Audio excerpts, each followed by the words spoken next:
the guys from Maridazine Valley, or part of the guys from Maridazine Valley, want the season to open the first week in November. That's the north end. That's the north end of the southeast zone. First week in November. The south end of the southeast zone wants it to open the third week in November. 2 weeks. 3 weeks into November. 3 weeks. I mean, 2 weeks difference. 2 weeks difference. Yes. I've met with these guys over the past year, and we've had numerous conversations. It was, as all go, heated both sides, and I'm in the middle. I see these guys, when I say these guys, these waterfowl hunters all year, because I hunt a lot. I'll hunt 60 days a year. They, after 2 months of talking, everybody was pretty much in agreement to compromise and split the difference the second week in November. That was good with them. Yeah. Even though it was going to be on the pheasant opener, 99% of the waterfowl guys are going to go pheasant hunting when they want to, and they're going to waterfowl hunt first. And these guys are no different. They might, like Bob Beachy. He may complain about it a little bit, but he's still going duck hunting. He's not going pheasant hunting. Well, from the drift of the conversation we had this afternoon, it's very obvious we're not going to make everybody happy. So I think it's time to make everybody a little bit mad. That's what Bob Dole told me one time. He says, if I walk out on the street and somebody's got a big smile on their face, we really messed up. But if everybody's a little bit mad, we've done it right. So let's do it, make everybody mad, you included, and split the difference and call it good and go home. End of discussion. I think everybody would be good with that. All right. Is that good enough, folks? Is everybody out there that is not mad right now? No, I disagree with you, Frank. It's true. Can't do that. I'm a lame duck, not a dead duck. No, I understand. And I do view it as the Maridazine duck hunters want to have it on the first weekend, which is what department recommended. The Neosho duck hunters, they want to have it later, and so we're supposed to decide which of those two duck clubs win. I think that the rest of the southeast zone, which represents probably 25% of the state, is made up by more average hunters, of which 3,000 sent back a survey, and of that 3,000, over 1,000 would be in agreement to leave it the way they are, because they sense, as do I, that the southeast zone in and of itself was an effort to compromise. Not by the commission. No. Well, yes, it was by the commission. That's got to be made clear, Mr. Chairman. Okay. For the benefit of the folks who called Emporia, this was not on the agenda, but it came up from somewhere along the commission or the audience, so don't blame Emporia. But, Mr. Chairman, it's time to quit acting like Washington, D.C. and get something done. Let's split the difference. Let's get on with the agenda. Well, we don't vote tonight. I know. And we're going to vote later, but this discussion is going to come up because the southeast zone, Faye McNew talked to us in this commission for a long time about the southeast zone. And it wasn't a fast thing, and the commission did approve the southeast zone. And I think this commission did approve all these changes. And only last year did this come up, and I understand, but I think that we have two competing interests who have sort of monopolized the issue. And I think there are a lot of other people who just aren't here, but that I think that they deserve a right to be considered, and I tend to take their side. Now, I'm one vote. There are 7 votes, and next month we're either going to, or in August, we're either going to follow the staff's recommendation, or we're going to try to create something ourselves. I'm going to be here in 2 months. I'm going to want to follow the staff's recommendation because I think they've given a lot of thought and a lot less visceral response. What is the staff recommendation? That we Keep open, the season that we have. keep the season that we have this year and last year. So that'd make one half happy and one half mad. You're correct. Yeah, yeah. And one less commissioner.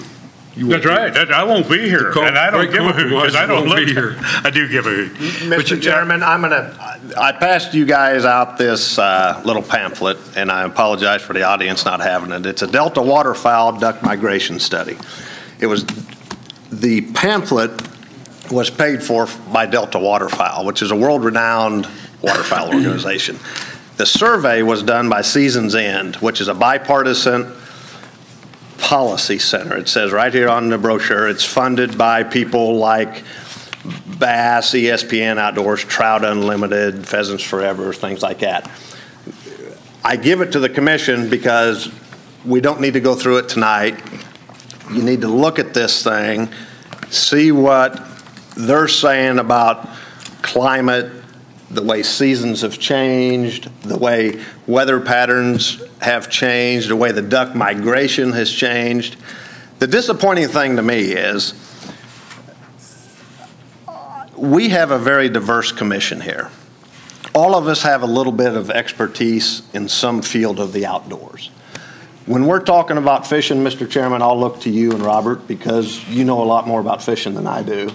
And when we look to duck hunting, not that I'm an expert by any means, but I'd appreciate the same consideration, or it's difficult for me to give you that consideration. I believe that staff, as much as staff across the country in government agencies does, wants to do things like we did it 100 years ago. I don't believe in that. We created a new zone in the state of Kansas, and creating that new zone to be 3 days difference or 5 days difference than the rest of the state of Kansas makes no good sense.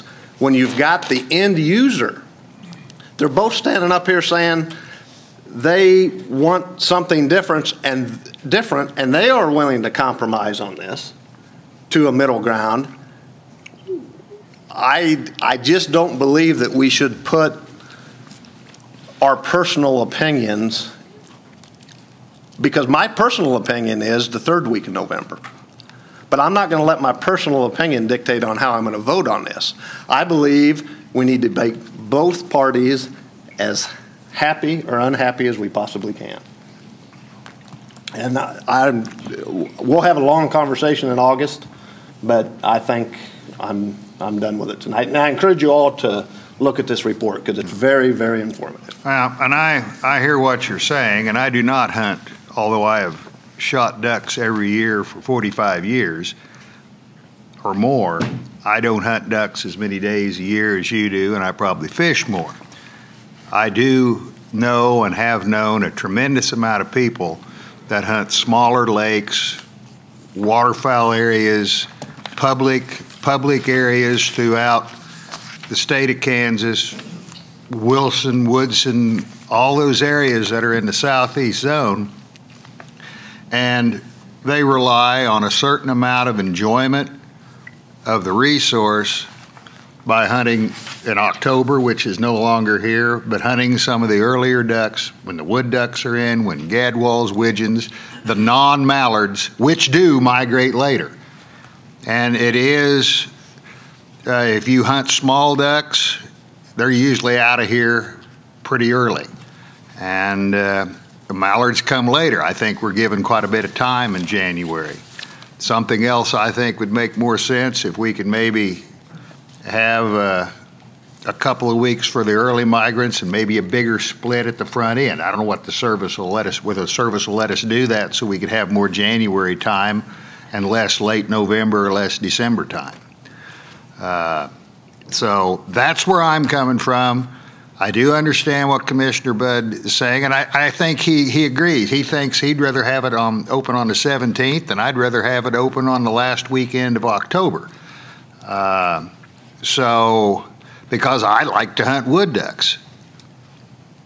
But I'm perhaps in a minority. There may not be that many people who hunt wood ducks. So I think we all know the issues, and I think we're just going to beat it to death now and still not have anything because we're going to vote on in August.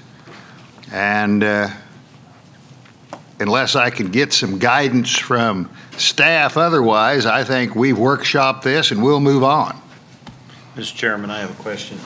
The southeast zone boundary, is that created by the feds or is that something we do? We ask for it to be created, they have to approve it, and we can't change it without their approval. For a certain number of years? In this case, till 2014. Okay. But we asked for it where it stands today, right? Right. Those people that's up there in that north part of that didn't want to be in that zone. That was Mr. Beachy that was here before. And I agree with that, but there's always somebody at the north end who may or may not want it that way. There We was had a to lot draw a of them. line. Mr. Chairman, there was a lot of them that way. It wasn't just him. They didn't want to be in that to start with. They could hunt their ducks early and everybody was fine. The guys down there at St. Paul could hunt their ducks later and that was all fine. But when they drew that line through there, that's what messed up both units. Yeah. As far as dates. Would it make sense, Robert, to kind of draw a generous circle around the St. Paul area and after 2014 and maybe have that to be the No, a sir, but I'll special tell you zone? what you can do. You can go straight east to the Meridazina Boy Court in the state of Missouri, and they're in the middle zone. They're not in the southern zone. Why is that? I don't know. I know. Their biologist said they shouldn't be in that. That's exactly how it stands. If you look that up on a computer and you look at that boundary over there in Missouri, excuse me, they're not in the south zone, they're in the middle zone. Well, we've established we can't change the zone. Is that correct? Well, Up to 14. Mr. Chairman, let me ask my follow-up question. So how many more years we got clicking on this map? 4 more. So in 4 years, you can gerrymander this thing to make it fit, right? So there is a solution long-term. We're talking 4 more years. Okay. All right, go ahead. Mr. Chairman? Yes. Question actually for legal counsel. This is staff's recommendation. That's what's going to come to us that evening for vote. Can we change the date at that time, or do we need to have an alternative amendment written prior to the August meeting? If you have alternatives, I think that would be the best if you would communicate those to me individually, and I could work with the waterfowl staff to develop other options that you could see and have. It's much better to have that in front of you before when we start talking about it than to try to do it conceptually and come back and count days. That was my presumption, and it's simply this is going to be staff's recommendation. I would actually like to see legal counsel pursue drafting the regulation that actually splits the date in the middle and have that for that evening as well. So what date is that? If it's split in the middle, add a week to that, but we'll figure that out. Yeah. Tom will figure it out. Well, staff recommendation is November 3rd, so 1 more week would be November 10th. So is that what we're talking about? That's my thought for Okay. asking for a draft of a alternative amendment. And Mr. Chairman, that's the direction that I'm leaning to, would be in that direction for a later, just to give you some direction so you kind of have a feel for it. And being one who can slowly but count unofficial votes, I sort of figure I know about where that's going, but I'll still keep touting my position until we get to August. Mr. Chairman, I mean, I really have not made up my mind, but I just think at this point we're rehashing the same issue. Very passionate. We really have other business to attend to. I think that's, in my mind, a good compromise. Have the alternative amendment drafted, and we can move on. I would agree.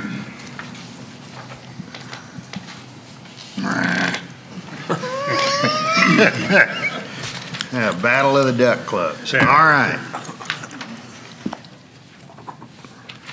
I'm done. Falconry regulations. This better be a little easier to get along with, buddy boy. Hey, we're still friends. I don't care. Well, I understand, but I like. I'm friends with a lot of people that are wrong. Yeah. I like being friends when I'm on the winning side of a vote better, though. No.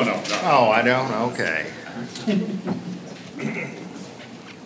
Mr. Chairman, members of the commission, the current status on the falconry regulations is they have been submitted for and reviewed and published in the Kansas Register. The plan is to vote on the falconry regs in August. Any questions? No. Thank you. Are there any questions for Mr. Mitchner?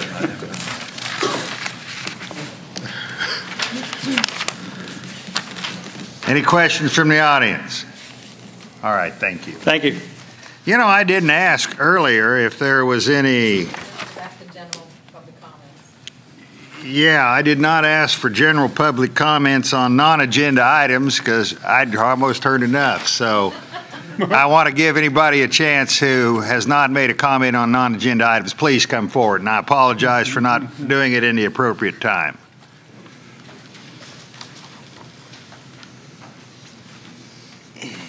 You can state your name, please, or names. I'm Brad Kilpatrick, president and founder of Kansas City Catfish. And I'm Dave Studebaker, owner and founder of Catfish Chasers Tournament Series Club in Northeast Kansas here. And I realize most of this is a hunting agenda, so this is kind of out of the character here, but I come here to possibly get you fine people to consider a slight alteration to the transporting of water law we have.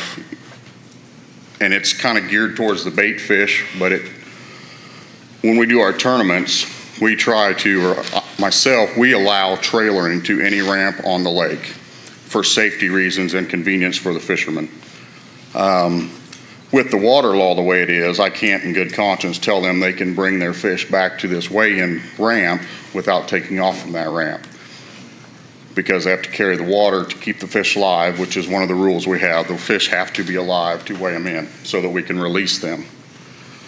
What I would like to see in the perfect world is when we fill out for an event permit or of something of that nature, possibly an amendment, so that during that day, during that event, if I, as the operator, was to ensure the live wells were dry when they come to the lake, and that when they left that lake, the live wells were drained as well, that they would be allowed to transport the water in their live wells from one ramp on that particular lake to our weigh-in site, not dumping any water anywhere, and then releasing the water so that they could get their fish back to the weigh-in site alive and in good health. Multiple occasions, a couple of lakes, Milford in particular, which is the hot spot for catfish tournaments. Unfortunately, a weatherman isn't always somebody you can trust. You get out on the lake and it starts out to be a beautiful day. Come noon, you get a 35-mile-an-hour wind, and anybody that's been on Milford in a 35-mile-an-hour wind knows that's not a good way to end the afternoon. Plus, it also is actually jeopardizes some of the health of the fish, because you get out there bouncing on 6-foot waves, it jars them fish around. I don't care how big a live well you got. So it jeopardizes some of the welfare. We as a group, we definitely applaud your conservation and the trying to eliminate invasive species. We go out of our way to make sure we are not the culprit of any of that. We always have checked our live wells, make sure that the plugs are pulled, and this law is a good law.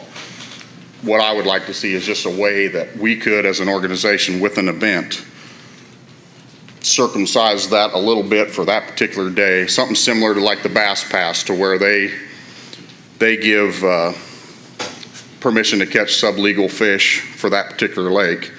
I'm just looking for a way that I can, for the safety of my fishermen, I can get the fish back to the weigh-in and not have to worry about the welfare of my fishermen. I mean, we don't want to put anybody in harm's way, and we all know that the weather in Kansas, if you don't like it, wait 5 minutes because it's going to change. I mean, we all live here. We all know this. Dave had a tournament. I was a participant in it. Started out in the morning, beautiful day at Milford Lake. Lake was like glass. By noon, we had 5-foot rollers. on the lake.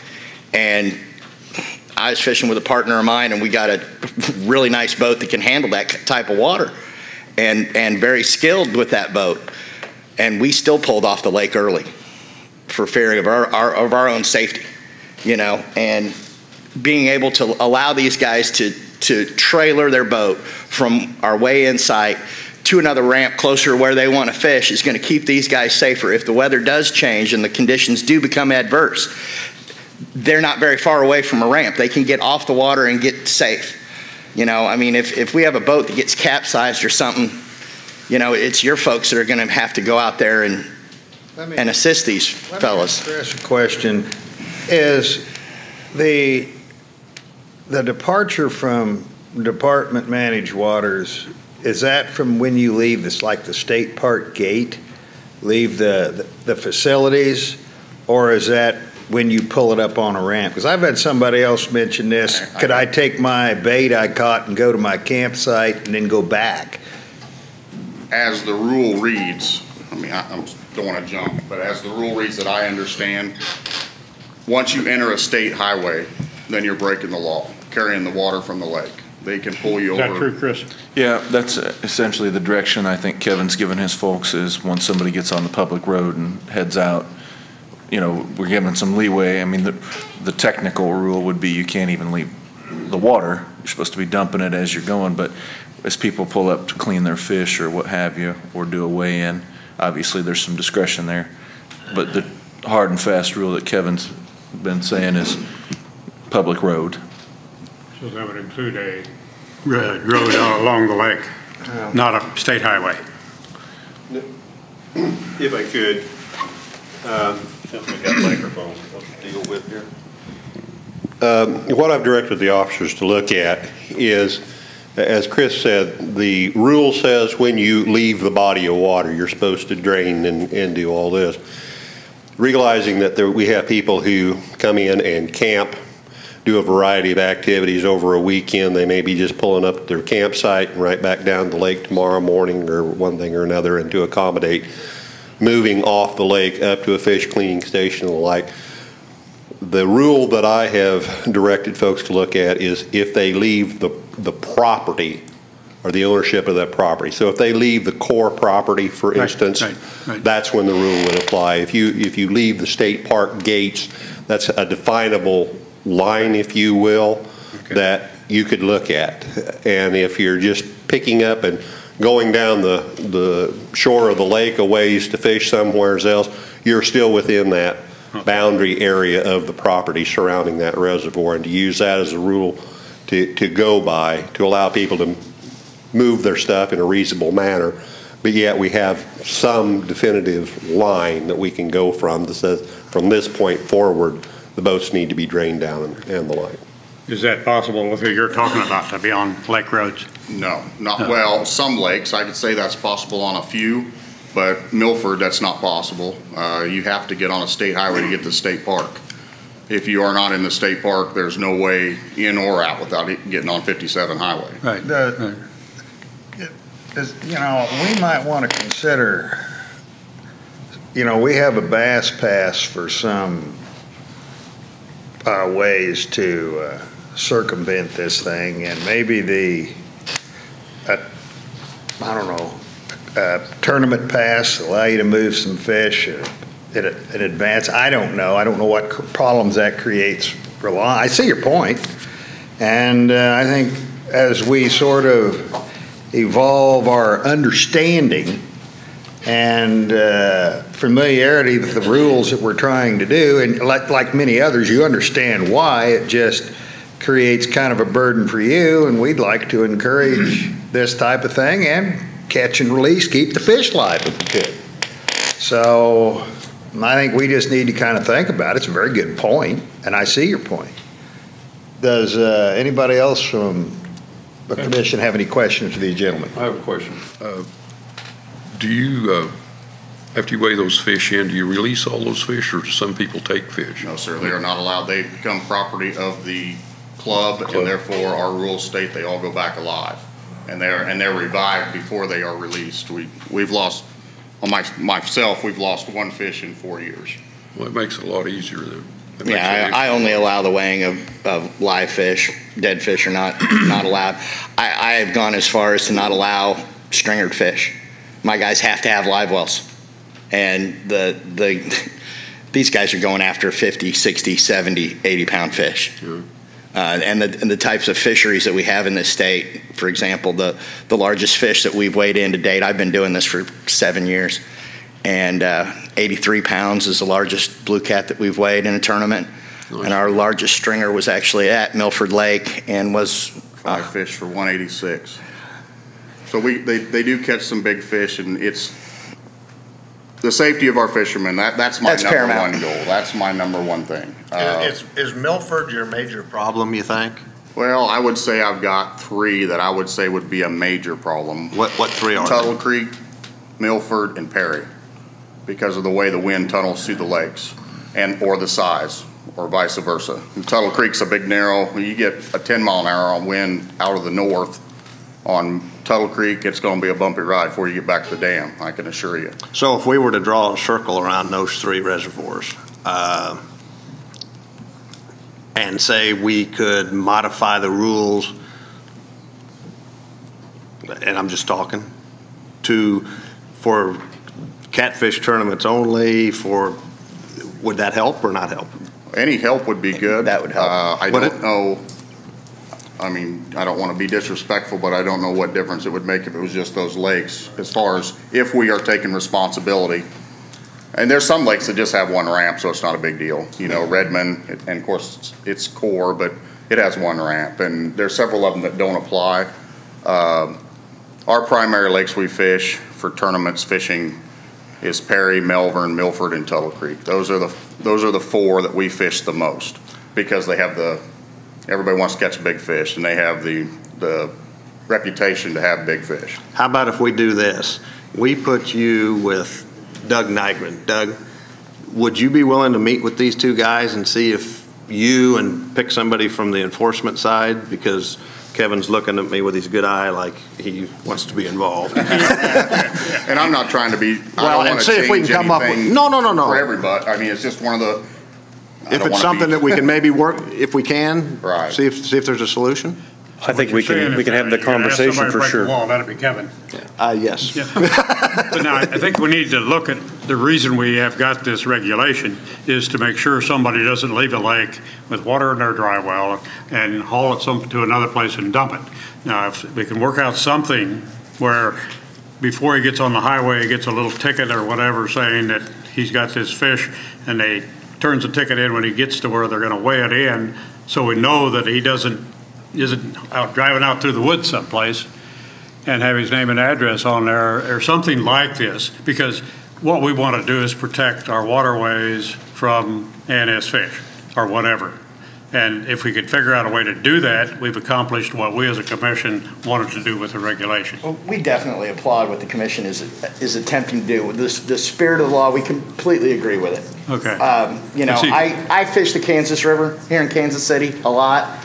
The last time I was out there, I ended up throttling my boat down, and I had a dozen Asian carp flopping around in the bottom of my boat. I see what invasive species do, and we want nothing to do with the spread of the invasive species.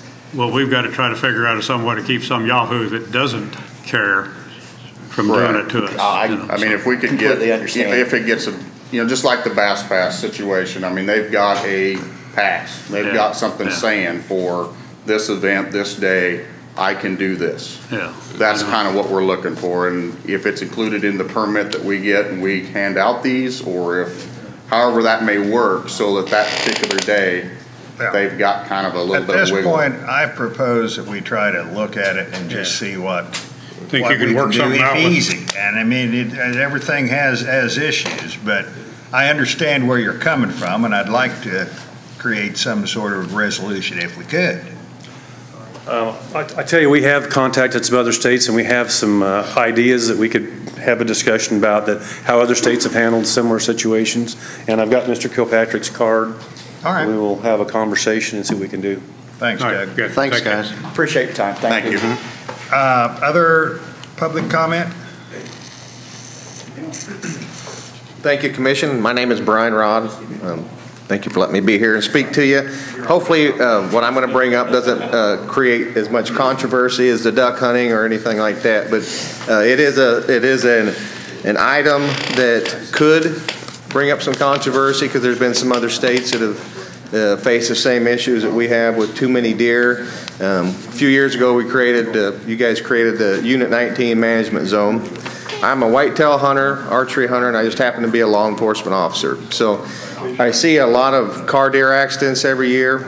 I provided everybody here with a letter proposal that I came up with an idea on how we could maybe in this Unit 19 reduce some of these car deer accidents. The state has a great resource in the whitetail and has had really good management. People come here from all over the country, all over the world to hunt these deer. It's a great resource financially, and I love the animal. I do a lot for them. I put out food plots and feed them every year. It's a year-round passion for me. But we have too many deer around Topeka, Lawrence, Kansas City, Leavenworth. That was why we had the Unit 19 Management Zone put together. What I propose, I've written a proposal letter. My idea is simple. It's a incentive for the hunters to get out and shoot more whitetail. We are given or have the opportunity to shoot one buck whitetail deer every year. After that, no more antlers unless you're going to be poaching. In the Unit 19 zone, I believe you can shoot up to 5 or 6 antlerless deer. Personally, after I shoot my whitetail buck in Kansas, I'll take one doe for some meat. And then I'm going to try to go to Missouri or Nebraska or Iowa to try to kill another buck. What I'd like to see in this Unit 19 zone, I'd rather see the deer get shot, shoot a doe, donate it. There is the hunter gifting the deer to the meat packing plants, and they're going to donate to the hungry. What I'm proposing is for that Unit 19, for you guys to consider, if a hunter shoots 2 extra antlerless does, that he would be eligible in that zone, Unit 19 only, for an extra antlered buck tag. And that's just a simple way to put it. Illinois has a similar bill going through the legislature right now proposing that because they've got too many does. That's the factory that produces the deer. And if we could I know I'm taking my money out of state and there's other hunters that are going to take their money out of state. Give me an incentive to shoot 2 more deer. I can donate those deer. I'm not going to eat the meat. I get enough meat, I'm not going to take more than I can eat. But maybe if I shoot another doe or 2, then I can donate that meat to a homeless shelter. Topeka, we have a homeless shelter. I believe they have one in Lawrence, Kansas City, and I'm sure Leavenworth has one. They can donate that meat. I'd much rather see the deer be taken and eaten, processed, than being left along the road to rot. Every year, we work hundreds of car deer accidents, and it's just a wasted resource. This takes some of that pressure off of law enforcement, and the insurance companies and the taxpayers give us another chance to shoot another buck in that zone. We can take the amount of car deer accidents down. I provided some information from the Kansas Department of Transportation over the last 5 years for car deer accidents. The only county that had a significant decrease was Atchison County, and they're not even in the management zone. Why they had that decrease, I don't know. But overall, since the management unit was implemented, there's not been any significant decrease in the car deer accidents involving property damage over the last 5 years. So obviously, it's not getting any worse, but it's not getting any better. So if we can do something to help protect the resource, help protect taxpayers, businesses, law enforcement, give us a chance from having to be secretaries and write down a bunch of information, we could be out doing more patrol, proactive duties that maybe catch. I'm sure you guys have read the paper, heard about the copper thieves, and the economy's bad, so people are turning more to crime. When we have to work an accident, then it takes us away from other duties. Okay. This is yours, what you gave us. Yes, sir. And we'll see that the Deer Study Group gets that to review and take it under consideration. Anybody have any questions? Mr. Chair, I have a question. You said that you shoot a buck and you shoot the doe, you eat the doe. Do you not eat the buck? I eat the buck. I'm saying I shoot. I like to chase trophy bucks. I'll shoot a buck, I'll process him, I'll eat him, and I'll generally take a doe for meat. And then what I'm saying is I have the legal right, I can go buy at least 4 more doe tags, carcass tags, game tags, whatever you want to call them, to help take down the population. But with time constraints, with 3 kids working and then trying to go out of state to try to kill another buck, I run out of time to do that. I'm not sure about this, but isn't the science behind shooting more does that's better for thinning the population than trying to shoot more bucks? Well, am I wrong? The problem is there's not, okay, I can shoot like 5 or 6 does. Okay, I've got my meat. I'm saying there's no, people are not doing it. People are not going out and shooting. What he's saying is that if he had an opportunity to earn another buck permit, he would be incented to go shoot more does that he maybe wouldn't take the time and effort to do. I'm going out of state to go, I'm taking my money, I'm buying an out-of-state tag, spending my gas, spending my money to stay in hotels to go over and chase another buck. We have a problem in the Unit 19 that needs to be addressed. I'm going out of state because I shot my buck in Kansas. I can't legally shoot another one. I'm saying we've got a problem with too many deer. I want an opportunity to take another one. Unit 19 is a complicated issue. Anyway, we need to move on. Is there any more questions? Lloyd, if you have a copy of his letter, he can have mine. It's right here. All right, Brian, thank you very much. Thank you for your time. Yeah. All right. Now, let's go to start with a public hearing. Brad Simpson is going to talk about blinds, tree stands, and decoys. Oh, I'm sorry. No, come on. I jumped ahead again. Thank you guys.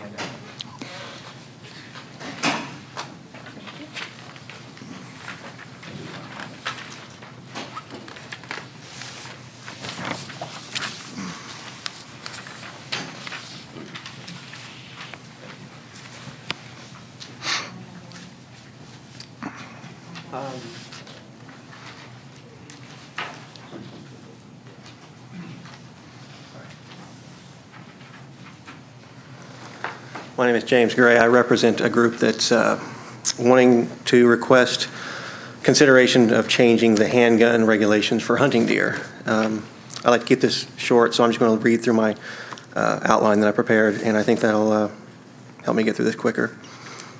I'll start with the current regulations for hunting deer. I think we probably all know that. A handgun requires a case length of 1.28 inches and a bullet diameter of 0.24. This regulation allows for several common calibers to be used to hunt deer that were developed 50 or more years ago. In recent decades, there have been technological developments that have led to improvements in cartridges and firearms. There are now other calibers of pistols that are equal to or better in performance than what is currently allowed to hunt deer in Kansas, but have a shorter case length than the required 1.28 inches. Some of these are shown in the handout before you now. Some of the modern cartridges were purposely designed and built to have a recoil impulse and kinetic energy substantially less than cartridges of old while maintaining equivalent performance. This is beneficial for younger hunters, older hunters, women, or people with physical conditions, anyone who maybe isn't basically a big burly guy. Physical conditions that are aggravated by sharp recoil of traditional handgun calibers with the required case length. In our group, I've got a couple of examples of people. In our group that are requesting this discussion is one person who has carpal tunnel in his wrist. He used to shoot with a .44 Magnum, but he's given that up due to the sharp recoil and how it affects his wrists. He is able to shoot other cartridges up to a .45 ACP without any problems. And we're not asking that .45 ACP be made legal to hunt deer, but some of the calibers claim to have recoil similar to a .45 ACP, but comparable energy to a .44 Magnum. Another in our group is a little boy who's just learning to shoot a pistol. He's very actively involved with it and excited about it. He shoots a .22 pistol. He's interested in pistols, and at least at this stage, would be interested in hunting with pistols when he's old enough. Having more options that are more tailored to his age would make sense, we believe. I've also spoken to women who do not have much interest in rifles, but do shoot pistols in competition or have them for self-defense. And some of them have told me they would be interested in hunting if they could hunt with a pistol, but only if they can find one that does not have abundant recoil. Our first idea, our first research led us to regulations in Colorado and Nebraska that are based solely on the performance of the cartridge. Colorado requires that you use a cartridge that produces 550 foot-pounds of energy at 50 yards. Nebraska requires 400 foot-pounds at 50 yards. And our first idea was to propose an exception to the current Kansas regulation that requires the case length and the diameter. And that exception would allow for shorter case length as long as the diameter was something like 40 caliber and produced at least 50 foot-pounds of energy at 50 yards.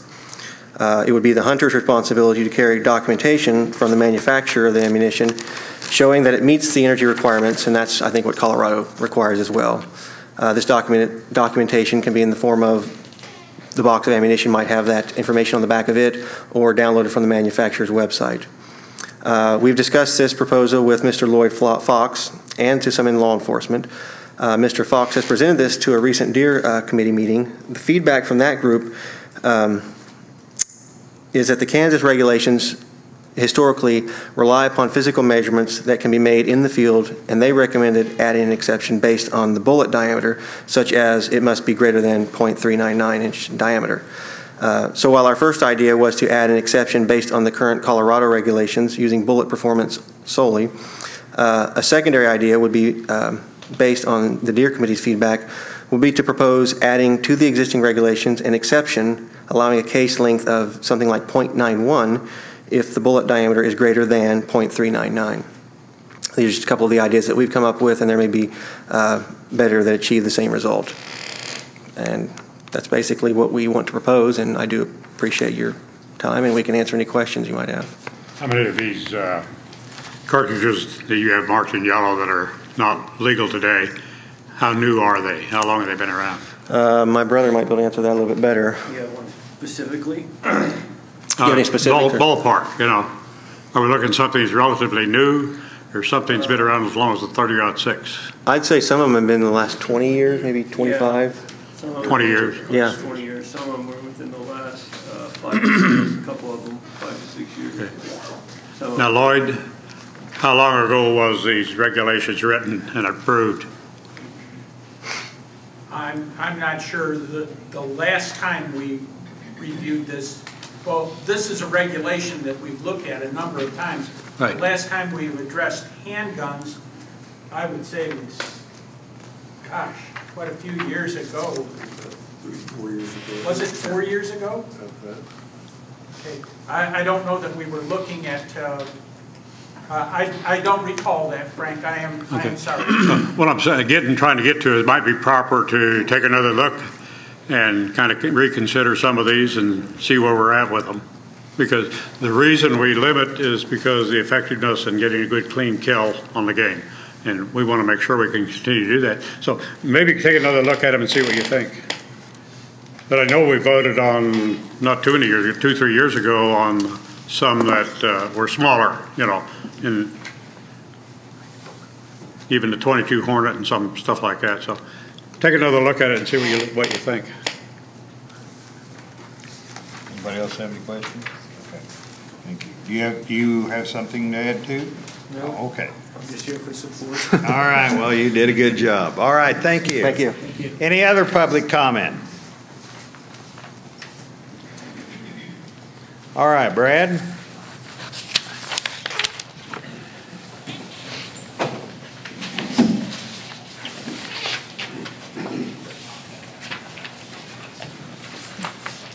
Thank you, Mr. Chairman, members of the commission.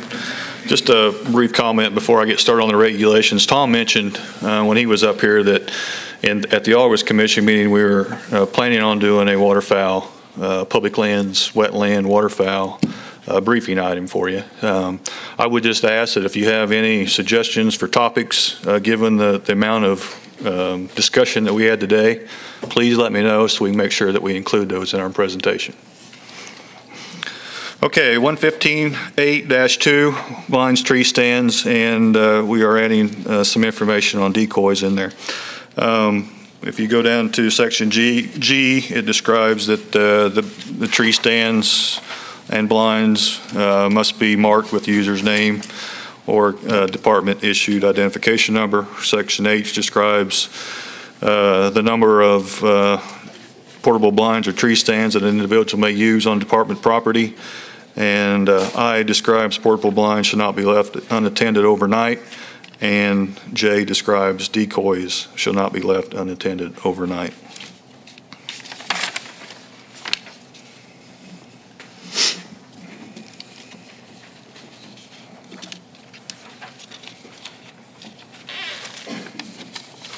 And that is the regulation as presented to the commission. So, Is there any questions from the commission? Does this, when we talk about, does this include your distance between setups? That is not included in this regulation, this time frame. So do we have that amendment, Chris? I don't have one. Do you guys have a possible? Oh, you have them. Okay. I don't think I do. You're wanting to talk about it. Excuse me? You're wanting to offer it. Yes. Well, I'm wanting to get it before the commissioners, and I'm going to make a few statements. And, you know, I've brought this up 3 or 4 times now, and for those of you in the audience that weren't here to hear it, I proposed a 200-yard distance between hunters in public waterfowl areas only. It has nothing to do with the private side, in the public hunting areas only. Department managed swamps.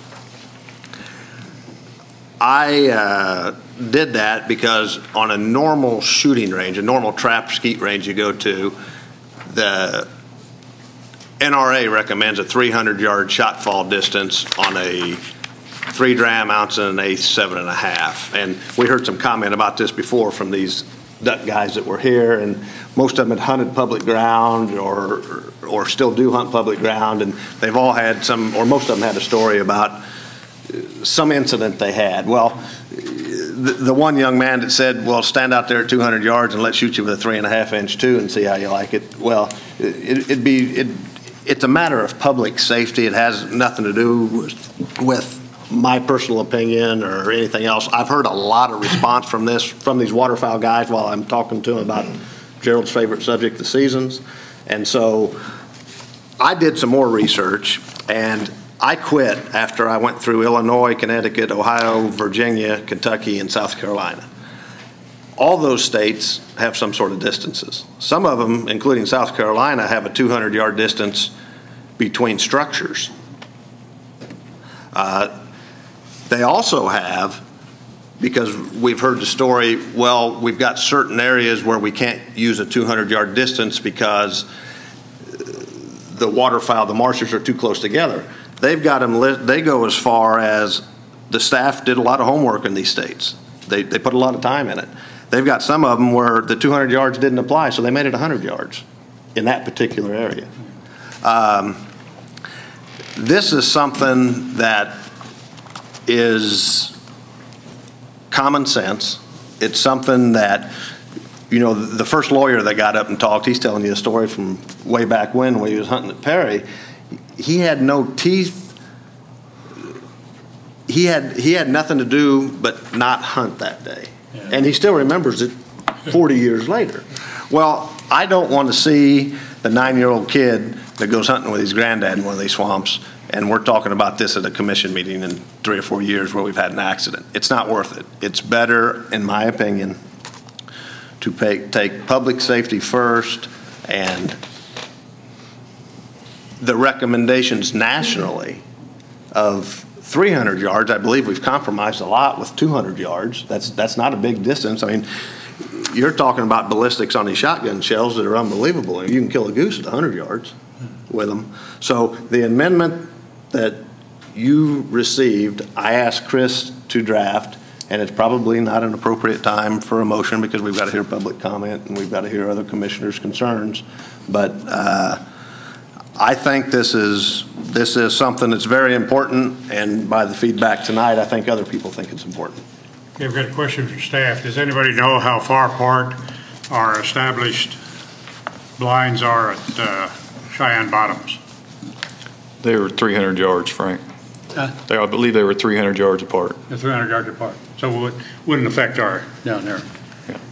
And those blinds are most of them are no longer usable. Those were established, back early in, that's when we used to assign the blinds. People would line up and you'd draw for a blind location. We've done away with that, so it's just open hunting now. Yeah, they did that. Was that, well, Don, do you have more? Because I, as you might guess, have an alternative discussion.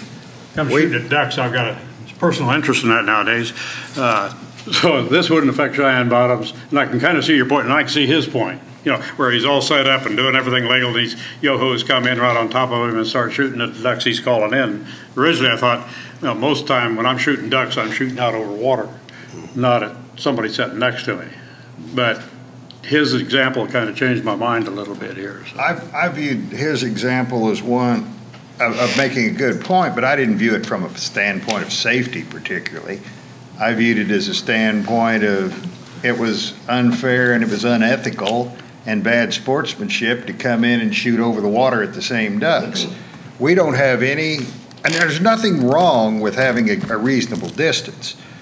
It's just where is Kevin supposed to draw the line? Can you by agreement hunt within 200 yards?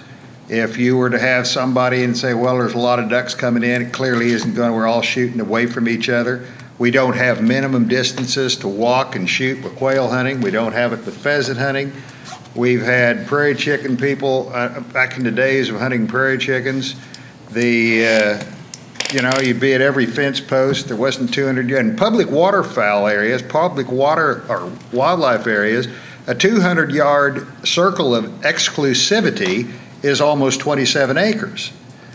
And I think we're trying to regulate ethics, common sense, and courtesy, and I'm not sure it's as much from a safety standpoint. Yeah, but if we try to start adopting the standpoint of everybody's got to be 200 yards, how would you do that? And could people by agreement agree to hunt closer, or do you have to have a certain number of people that constitute a group that are in that 200-yard apart cluster? I think it has a lot of issues, and I don't think it's necessary. Don, I understand your point, but I just don't see where it's that necessary. The department doesn't support it. I'm going to propose that this amendment, it's one vote. I only have one vote, and what we're going to do tonight is we're going to vote, or hopefully move that the motion, the reg be passed, and then we'll see if this comes in as a second and as an amendment.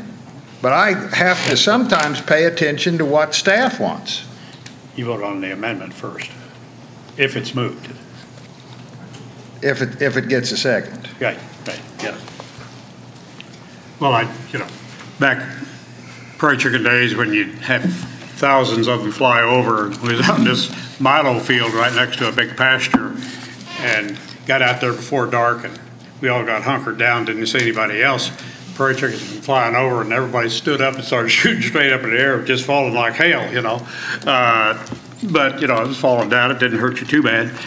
So I can understand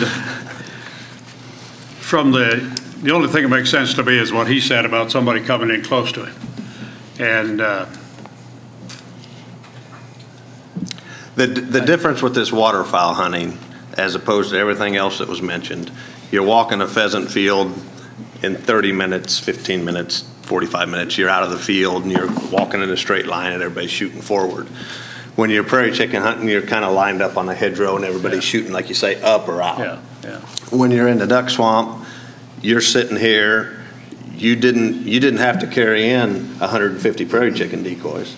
Yeah. You had to, but you do have to carry the duck decoys, all your gear and everything else. You get set up, and then the guy that sets up 50 yards directly in front of you, that's all of a sudden an injury risk there. Yeah. And they're going to be there all day shooting these ducks. So it's not apples to apples. It has nothing to do with pheasant hunting. It has nothing to do with elephant hunting or anything else. It has to do with waterfowl hunting. Yeah. And that's what it has to do with. And it's a completely different style. And it's, you know, we want to make sure our rivers are safe by not taking zebra mussels. We want to make sure our waters are safe because we don't want to transport bait from ANS infested waters. We want to make sure that the fish are safe. We want to make sure and we don't care about the hunters. I mean, common sense tells me that why wouldn't we, if it's something like this, it's a very simple solution to a very complicated problem. Well, in the Army, we just called in replacements. I just have a question about this issue here. Do we have any statistics to show that there have been injuries or deaths from hunting too close in the state of Kansas? I know you've checked other states, but have we had any statistics that have measured that? I've never asked. Any trends? I've never asked for stats on hunting accidents, no. Okay. I haven't. Just out of curiosity. I don't know. I don't know, Deborah, I'm sorry. I think Kevin, you've done some work, seems to be like you gave us a report one year. Somebody did on how many hunter accidents and stuff and kind of what caused them, what happened. Do you know anything about that? Yes, we do compile statistics on hunter incidents, you know, shooting, things of that nature. I don't have that information with me. Hunter Education keeps the exact numbers on that and what the occurrence was, the different types of situations an accident occurred in, and we could certainly look at getting information relative to waterfowl hunting, I'm assuming is what you're most interested in, to see what we could find. I know there are accidents or incidents that do occur.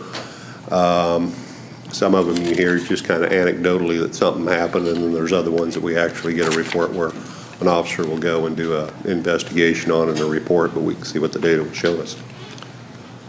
Kevin, let me ask you a question. I don't even know if you'll be able to answer it, but since you're up here, I'm going to ask you anyway. If you had a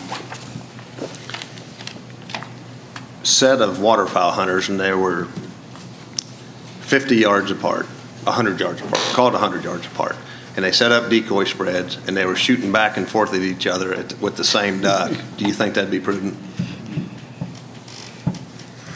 Well, from a personal standpoint in this, that would be certainly would be a concern as to what is downrange of an individual and whether it's logical and ethical and, you know, the right thing for a person to do. There certainly would be at distances like what you said, potential for harm to an individual if they were shot at in that direction from that distance. And but all of us are in the outdoors business. All of us have shotguns, handguns, rifles in our hands a lot, myself included. Most of the accidents that happen, when you ask someone, and I'm involved with several youth shooting programs, and I've seen this stuff firsthand, the first thing they do when they ask the person that has the gun accident, whether it's been they've shot themselves, they shot one of their hunting buddies, or they've shot somebody in their house, is, I didn't know he was that close, or I didn't know the gun was loaded.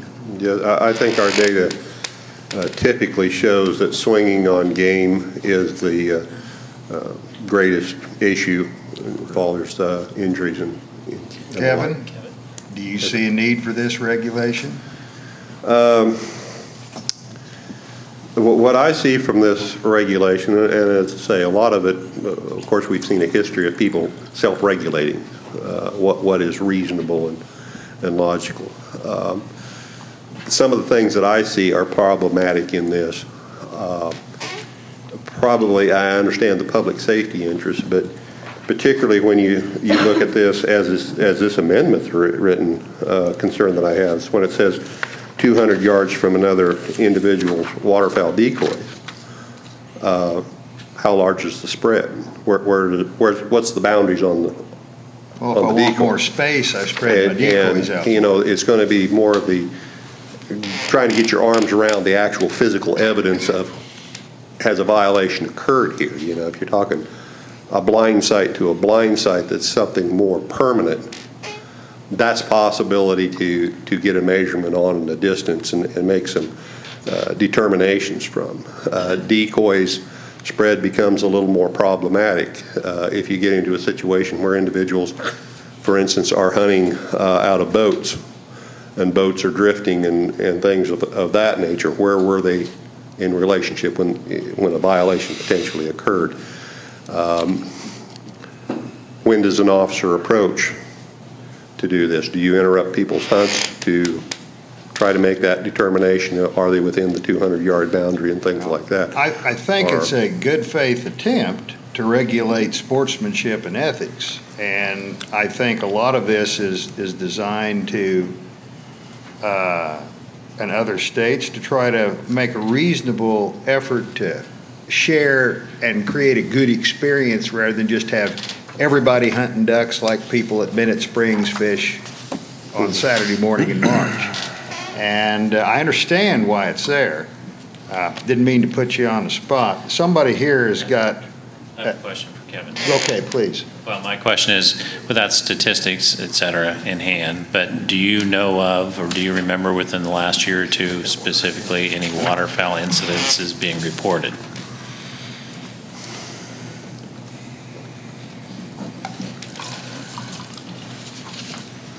To the best of my memory, there probably has been. I can't think of one just right off the top, but it's probably in the neighborhood of maybe one, maybe two in the last couple of years.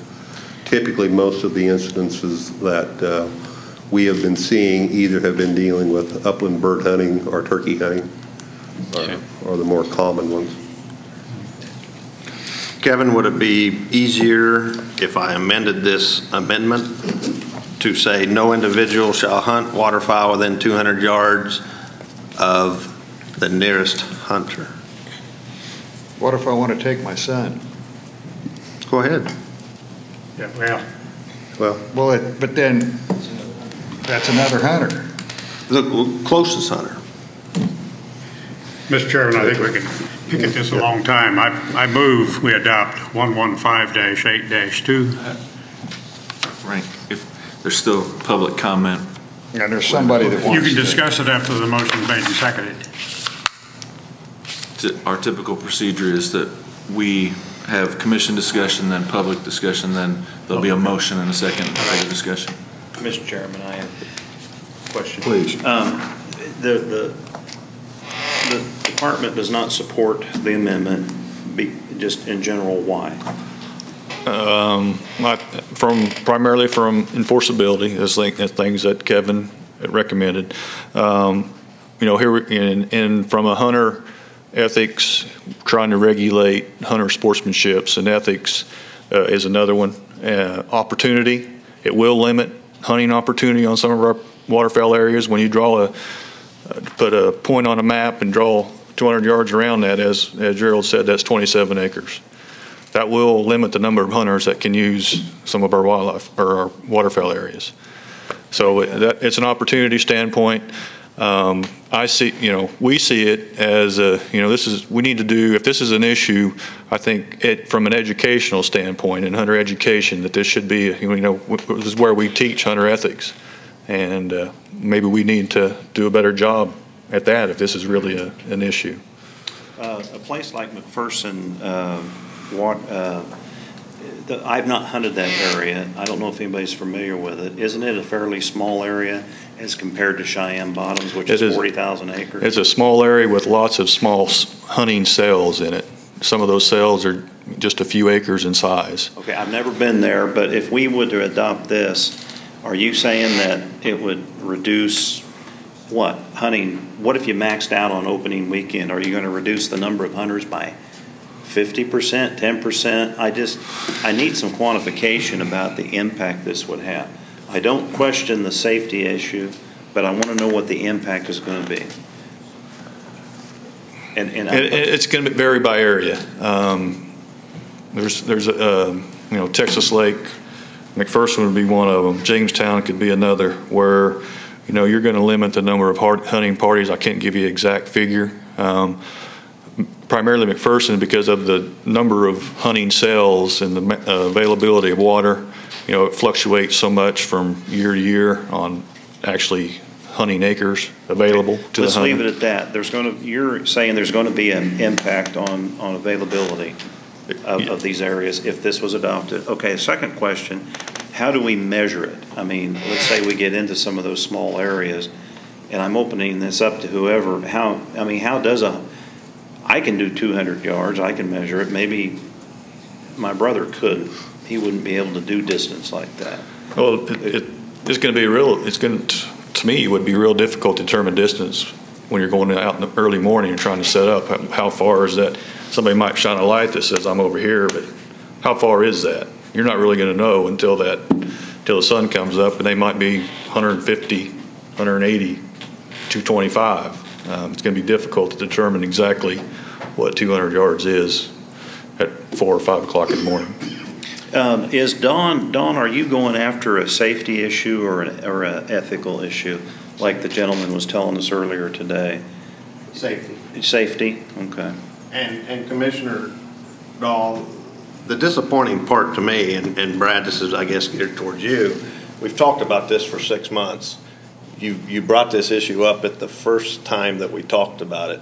Wouldn't you think you'd have figured out the areas that we had that would have been impacted and come back with a possible, just like they do in other states, this place is going to be 120 yards and everything else is 200 yards? Or, I mean, if you want me to do it, I'll do it. Yeah, but I think the reason Brad didn't do it, Don, is because it was not perceived by me. I don't think he felt like he was directed to, and I'm not sure there was enough groundswell of suggestion, because I'm not sure it's good policy.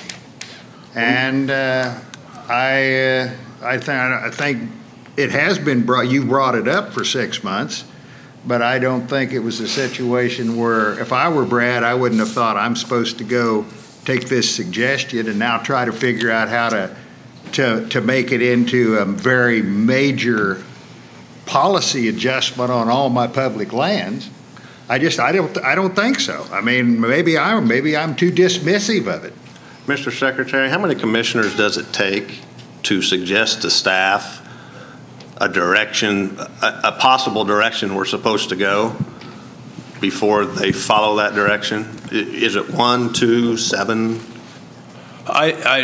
My interpretation is I really don't think the commission directs staff. The commission has the responsibility to adopt the rules and the regs. If we're going to direct staff, it's going to be the management that directs staff. And I think that if the commission gets into the role of directing staff, there's something wrong. Our manifest purpose is not to be involved in personnel, and we're an advisory board.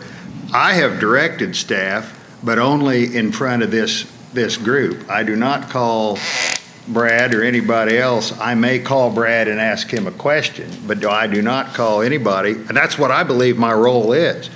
My role is not to call Lloyd and say, Lloyd, I want you to start a new survey. I'll bring it up here and hope that it gains traction, perhaps. But I'm not sure that as individuals we're supposed to do that. Well, when we were going through earlier and we had suggestions on the new turkey regulations, and correct me if I'm wrong, staff asked us, please give us some direction. They can do that. Do we have to wait for our staff to ask us if they need direction? Well, just like I asked Lloyd if he could look at this in this open meeting. If he wants to do it, that's fine. If Robin directs him not to do it, I don't, just like he said, I don't boss these guys around. But, we talked about this, I think, the last 6 meetings or something like that, whatever it is he brought up. I think everybody's got a thorough understanding on it. Let's take a vote and see where it lands with discussion from the audience, whoever. He's been waiting patiently. What? No. I forgot by now. I'm Steve Letcher, and as a hunter ed instructor, He was correct. Most of the accidents in Kansas are swinging on game. I believe there was less than 14 in the last incident report we got. We haven't got the 2011 incident report. He was also correct. There was one incident with duck hunting down at Lacine at the hot water outlet probably about 5 years ago. A man got struck by one pellet and tried to file assault charges. It was clearly a hunting accident, but they were arguing over how close they were. The only problem is if you've hunted down there, you go in the morning, it's so foggy you can't see 200 yards. Same way at Mare de Zine, I've hunted it extensively. If I'm on one side of the levee and somebody else sets up on the other side of the levee, you may not hear me come in my layout boat, and I may not hear you come in. Which one of us has to move when we're closer than 200 yards, when we're shooting possibly opposite directions or we're both shooting the same direction? You know, we could be 50 yards if we decided to and shoot the same direction, and it's not going to be a problem. Like I say, the biggest problem is swinging on games, and I do think it's an education and ethical thing, and unfortunately we can't really regulate ethics. You know, it would almost be an unenforceable law in my opinion. Like I say, we try to direct the kids, you know, don't go in. You know, make sure if you hear some hunters carrying a bag of decoys in, have some kind of light to where they know, hey, here I am, you know. Most of the time it does well. It's usually pretty well self-regulating. You know, I'm not going to set up less than 300 yards in front of somebody, but if I'm 300 yards down the shore and we're shooting out the same body of water, it's not a problem. How do you regulate, you know, all you guys could shoot this way, but then how do you regulate how close? Is it still going to be 300 yards next to each other? You know, it would be hard to regulate and still have, you know, open hunting for everyone. I mean, and a lot of guys, you know, they may just hunt geese and the other ones hunt ducks, and they say, hey, we'll just team up and leave a big hole in between and be 50 yards apart. I've hunted with several other groups, just went in and happened to be there, you know, and my concern was also, how would you constitute a group? You know, what if my buddy doesn't get off till 7 a.m.? When he shows up with his buddy, are they a separate group, or can they come and hunt with us and go ahead and put more decoys out? You know, I mean, it's, you know, if he starts writing me a ticket and I say, well, he said I could hunt next to him, and then it's going to be he said, she said, who's going to, you know, I mean, it would be a nightmare for law enforcement, I would think, to try to regulate. Well, my rangefinder says 200 yards, and, oh, yours says 198. You know, there's a line there. Somebody's going to get a ticket. If we both set up and neither one knew the other one was there, who has to move and who gets the ticket? Or would both parties get a citation? These are just some of my concerns. I'm not trying to, you know, I mean, on a practical view, I've duck hunted Mare de Zine a lot. And I know some of the problems down there with overhunting, or over utilization, I guess would be the best way to put it, you know, on a weekend. Like I say, I'm fortunate enough, I don't usually hunt weekends, but, you know, it would almost be unenforceable. You know, on separate, even almost separate sides of the highway, you may be within a couple hundred yards on separate sides of 69 highway, you know, and have no idea the other people are over there and be in violation without any intent. So that's all I've got. Thank you. Frank, you made a motion a little bit ago. You want to remake that motion? Mr. Chairman, I move that we adopt 115-8-2. Second. All right. And I make a motion that we adopt the possible amendment to 115-8-2 with the verbiage change, rather than individuals waterfowl decoys, to the closest hunter. Is that okay? Now, you wanted to say no individual shall hunt waterfowl within 200 yards of the closest hunter. Correct. Of the closest hunter. Will we have an opportunity? Did we have a second to my motion? No. Yeah. We had a second to your motion. Oh, okay. But we have not had a second yet to Don's motion, to the closest hunter. Will we be able to ask questions about that? Yeah. Is there a second?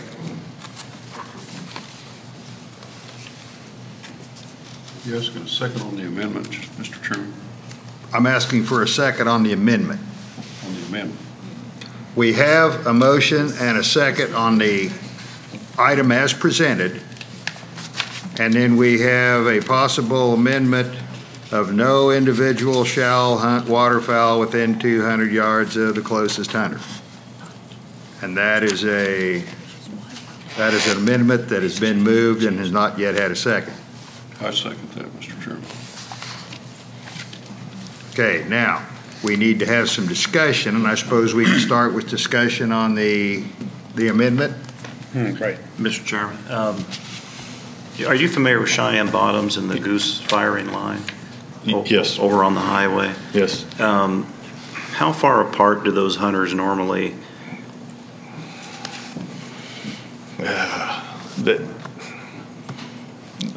As somebody said before, they kind of regulate themselves. Sometimes they're relatively close, and if there's not very many people there, they might spread out. But depending on how the geese are coming out, they're going to be there in the flight pattern, so they'll stack up.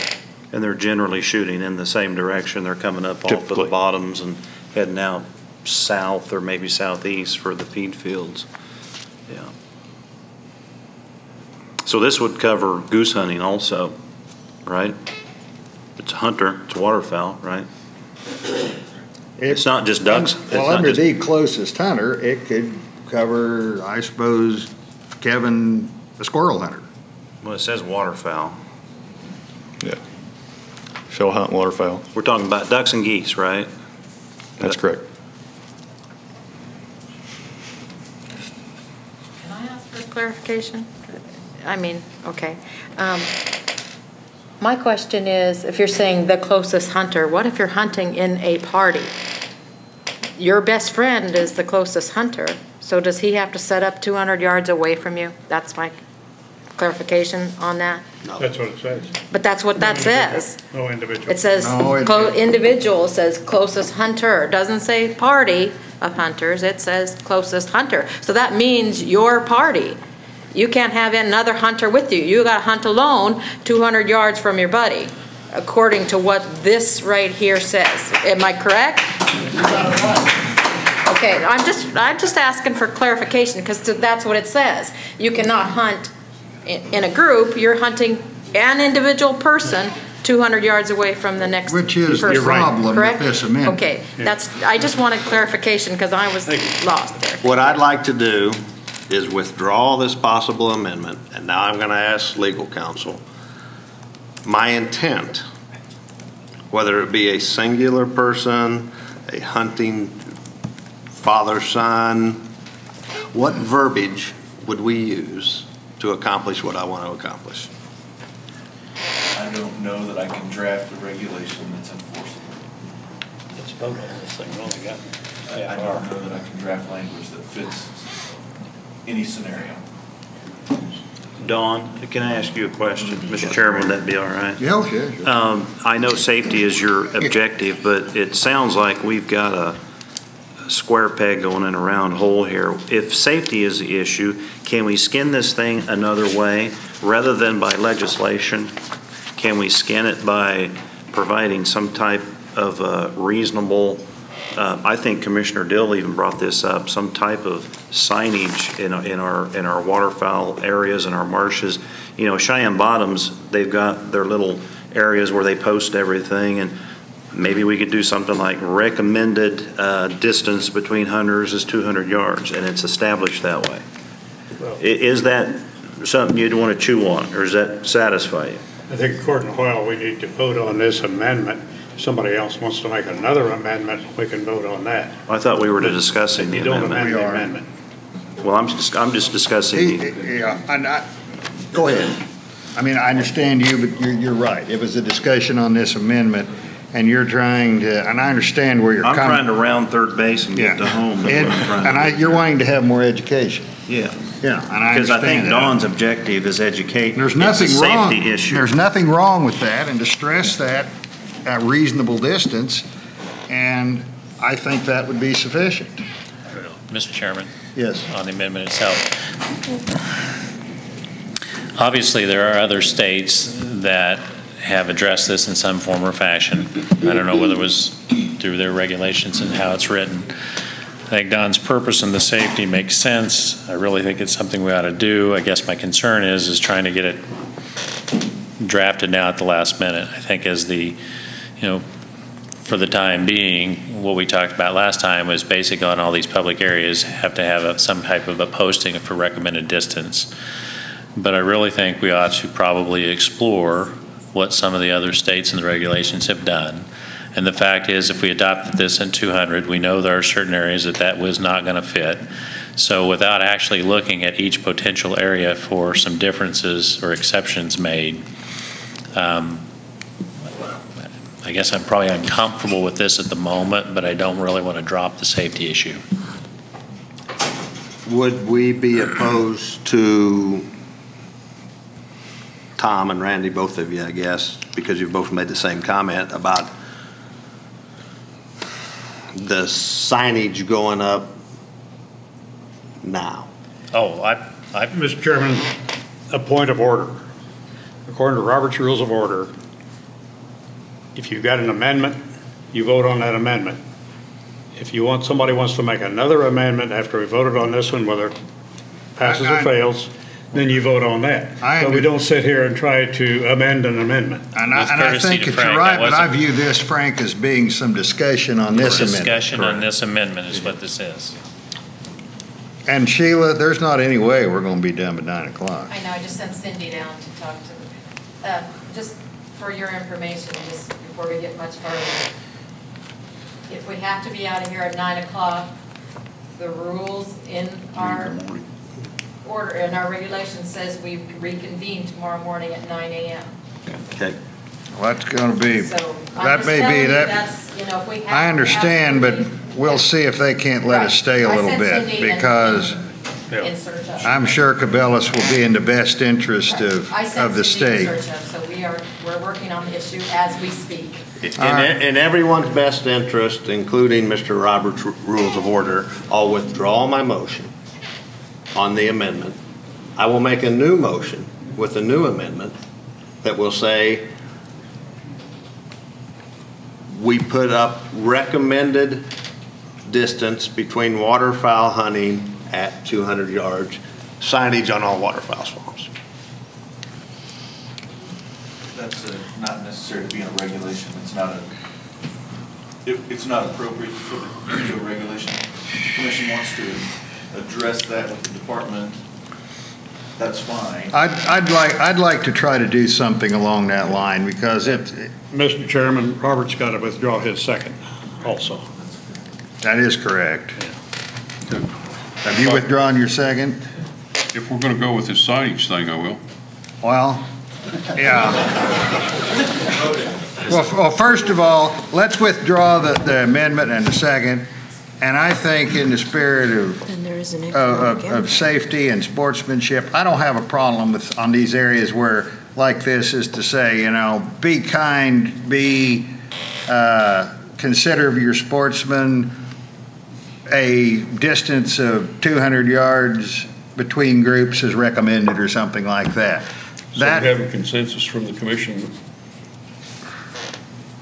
What? and all withdraw. That we put a recommendation. We don't have to vote On on that. signage? Oh, no, you don't. You don't have to do anything. Once I withdraw this, it's dead meat. It's done. I'm not withdrawing it until we I get would like to consensus see from the the economic impact of the signage, because this says there's no economic impact, and if we start talking about signs, just an idea, Well, thought, And I agree, but Robert, I propose if you withdraw this, you and I'll make sure this stays alive for a while.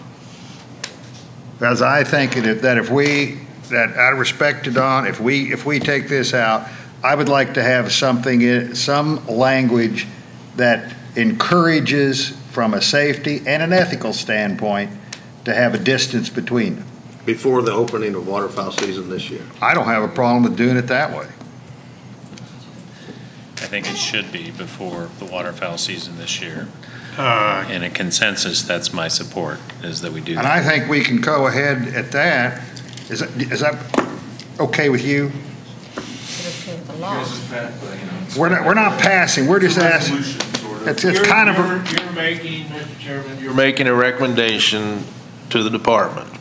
And from your recommendation, we're going to have to determine which areas that you're talking about signage on, and we're going to determine what that signage is going to be and a variety of other things. Do I understand that accurately? Yes.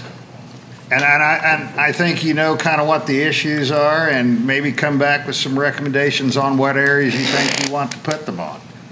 And I don't want to be unduly dismissive of something that's very passionate for Commissioner Budd. We know what my opinion is. We know what his opinion is.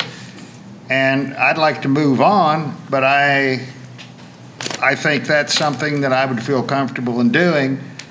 And you know, if it doesn't work out the way we want, this is going to come back again next year. I mean, next meeting. Well, it's being voted on now.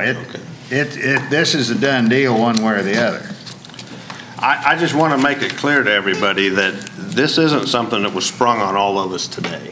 So I don't want anybody to get the misunderstanding, and I know the commissioners don't, but we've talked about this and talked about it. It's unfortunate that staff didn't come back with a better solution before today. Well, you know, you're welcome to make an amendment. Let's vote on the, you know, let's vote on the amendment. If it's been withdrawn, there is no amendment, so let's vote on the original motion, and the horse is dead. Let's quit killing it, you know. Has this amendment been withdrawn? Well, he withdrew it, but and Robert hadn't given his say. Or we can vote on this amendment and see, but your final answer, do you want to withdraw it? Yes. All right. Well, then, if the motion, then the second's withdrawn. Then we're back to the original. They're back to the original. I'd like a roll call vote. Commissioner Bolton? Excuse me, what are we voting on? We're now? voting on the non-controversial portion. The original motion. I hope nobody's a muscle hunter in We're voting on 115-8-2 as presented. As presented, as Frank's motion back about dinner time. Yeah, right, yeah. Yes. Commissioner Budd? No. Commissioner Dill? Yes. Commissioner Dahl? Yes. Commissioner Meyer? Yes. Commissioner Wilson? No. Commissioner Lauber? Yes. Passed 5-2. Mr. Chairman, can I ask a question? Yes. Now, to take care of Commissioner Budd, what is, enlighten me on what will or will not happen with Commissioner Budd's concerns? Where does it go from here? My recommendation to staff is that they review signage in waterfowl areas where this has become an issue, and that they try to post some reasonable, visible signage suggesting the ethical and safety issues about being too close, and basically say we recommend where possible or practical a 200-yard limit between groups of hunters. That will not result in any citations, but it will maybe discourage too many people getting too close to one another. Okay, so I'm fine with that. So it doesn't get lost in the weeds, can this be brought back up again as an agenda item for discussion? Next, I would suggest at the August meeting, since we're doing a waterfowl, public lands waterfowl wetland briefing, hopefully we'll have some samples of the signs. Okay, great. What I intend to do is when I get back, I'll get with our information services section to begin the development of the signage, and we'll bring some templates for you at that time. That would be my hope, that we could see it at the next meeting. And the 200 obviously for the larger areas, but also taking into consideration some of the other smaller areas that you had concerns. I mean, there is obviously some room for leeway. That distance could be reduced so that we don't shorten the numbers, but we do want to see something back next. But it will be a recommendation, not a statute. Correct. All right. Bait and hunting. 115.823, this regulation will prohibit baiting on public lands, and that the section A defines that no person shall place, deposit, expose, or scatter bait while hunting or preparing to hunt. It also prohibits hunting within 100 yards of a baited pile, And that if a baited pile is found, that area is considered baited for at least 10 days until the completion of the complete removal of the bait. And Section D defines what bait is, and that's the recommendation or regulation as presented. Any discussion? Any discussion from the public? Yes, sir. I'm Steve Letcher, and I've never hunted over bait, but why it looks to me like you're putting an undue burden on people that just hunt public ground exclusively. You know, if somebody puts a bait pile 5 yards onto the private property with permission from the landowner, is the guy on public still going to be ticketed if he's within 100 yards of that? The other thing, like I say, it looks to me like it puts an undue burden. It either do away with baiting completely or leave it open completely, because there's a lot of people that don't, you know, they get out on weekends, they don't have time to find public hunting. In our hunter ed classes, that's one of the biggest complaints I hear from the parents. You know, where can I find somewhere to hunt besides public hunting? And, you know, if this guy's only got 2 or 3 weekends to hunt with his kids and he wants to bait so they can get him a doe or something, why put an undue burden on him? Because he can't lease private land, or he doesn't have the access or the time to go out and find private land. Why should he be punished?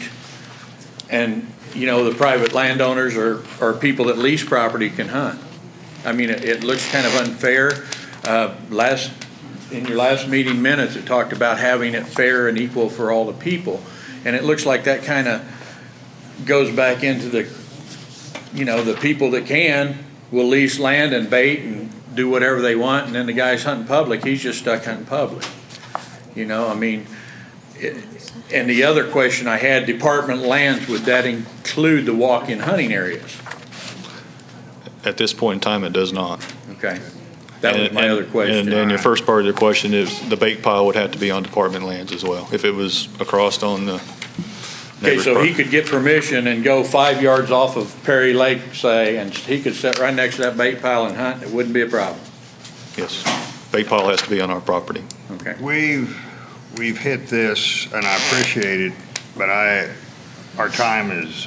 We have to be out of here at 9. What time is it? What do we got? Oh, we've got 20 minutes, so. If I can announce, we have to end at 9, and the people that are not packing up have to leave.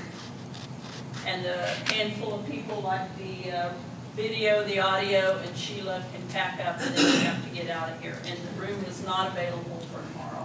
They're waiting to set it up for a banquet when we're finished. Well, we're just not going to get everything maybe voted on.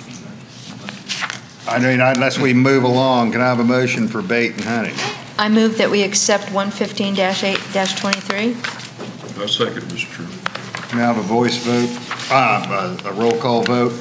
Commissioner Bolton? Yes. Commissioner Budd? Yes. Commissioner Dill? Yes. Commissioner Dahl? Yes. Commissioner Meyer? Yes. Commissioner Wilson? Yes. Commissioner Lauber? Yes. Pass 7-0. Commercial guiding on department lands, is there any change, Brad, from? No changes, just requires a commercial guide to get a free permit from the department. Any commissioners have any issues with this one? No, sir, Mr. Chairman. Then I'm going to move this along, and I would like a motion. I move 115-8-24. We probably need public comments if there is any. At least ask the question, maybe. Yeah, any public comment?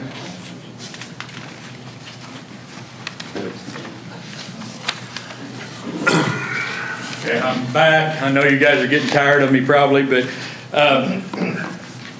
1 second, please. We don't have 1 second.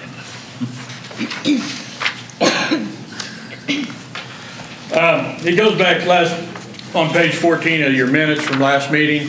You talk about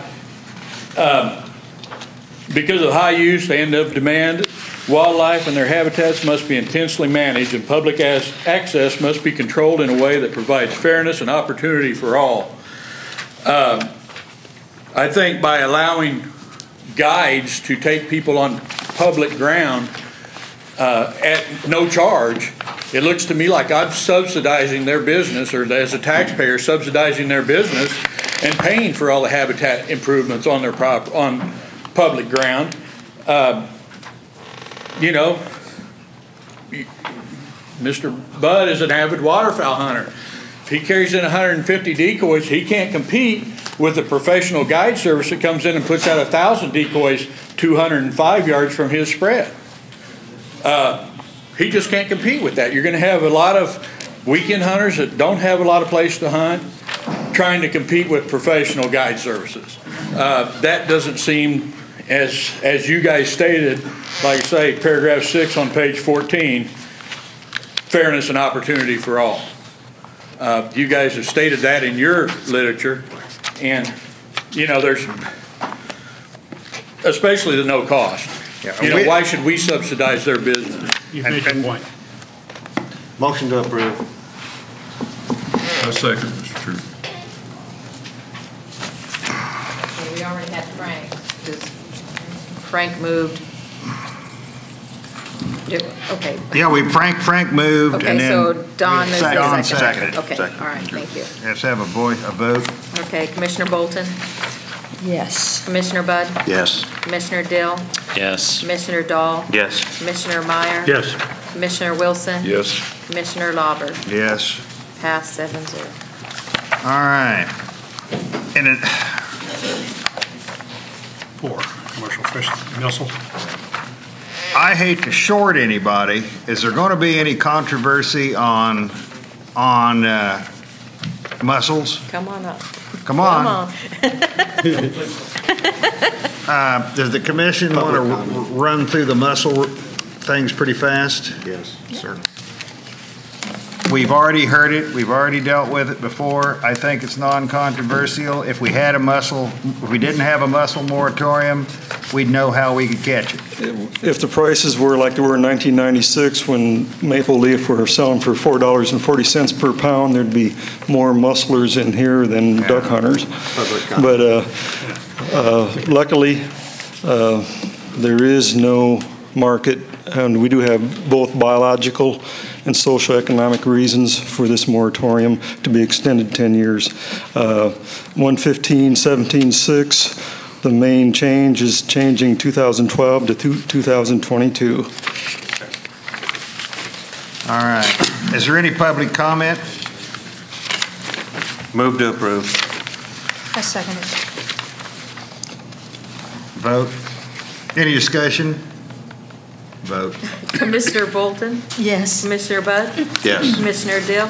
Yes. Commissioner Dahl? Yes. Commissioner Meyer? Yes. Commissioner Wilson? Yes. Commissioner Lauber? 17.7, the same thing, it's just date changes?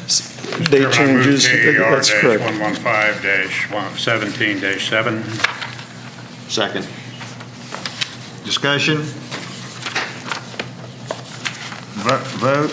Commissioner Bolton? Yes. Commissioner Bud? Yes. Commissioner Dill? Yes. Commissioner Dahl? Yes. Commissioner Meyer? Yes. Commissioner Wilson? Yes. Commissioner Lauber? Yes. 7-0. 17-8, nothing there but the change of the date and change the word department to secretary. Correct. Move to approve. Second. Discussion, public comment. Vote. Commissioner Bolton? Yes. Commissioner Bud? Yes. Commissioner Dill? Yes. Commissioner Dahl? Yes. Commissioner Meyer? Yes. Commissioner Wilson? Yes. Commissioner Lauber? Yes. 7-0. 17.9, places we can't fish for mussels. The only Move. change is 22. Move to approve. Second. Discussion, public comment. Vote. Commissioner Bolton? Yes. Commissioner Bud? Yes. Commissioner Dill? Yes. Commissioner Dahl? Yes. Commissioner Meyer? Yes. Commissioner Wilson? Yes. Commissioner Lauber? Yes. Thanks. Thanks. Dove's legal equipment. The only difference there is that they have to be flying. Right. Once upon a time, we didn't know it, but they could be sitting on a line. We've had discussion. Any public comment? Anybody want to shoot them off the telephone line? Motion to approve. Second. Wait, who did the motion? Randy. Don. Don. Don? Okay, And we have a second? Yes, second. Yes. All right. Commissioner Bolton? Yes. Commissioner Budd? Yes. Commissioner Dill? Yes. Commissioner Dahl? Yes. Commissioner Meyer? Yes. Commissioner Wilson? Yes. Commissioner Lawbert? Yes. 7-0. Sandhill Cranes, 25 to 15. Mr. Chairman, last meeting I talked against this. In the last month or two, I've gotten up and looked out my window over the water, and I've changed my mind, because most sandhill cranes be shot between, 30 to 100 yards max. I can tell the difference between any kind of a bird within 100 yards.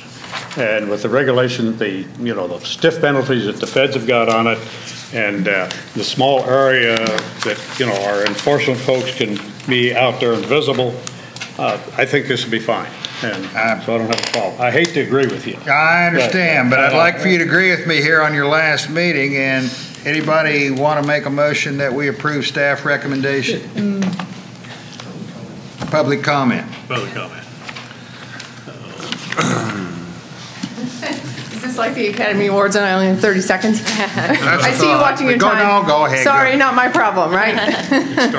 I'm Lisa Stickler. I'm speaking as a trustee of Audubon of Kansas. Ron Klataski, executive director of AOK, wasn't able to be here tonight.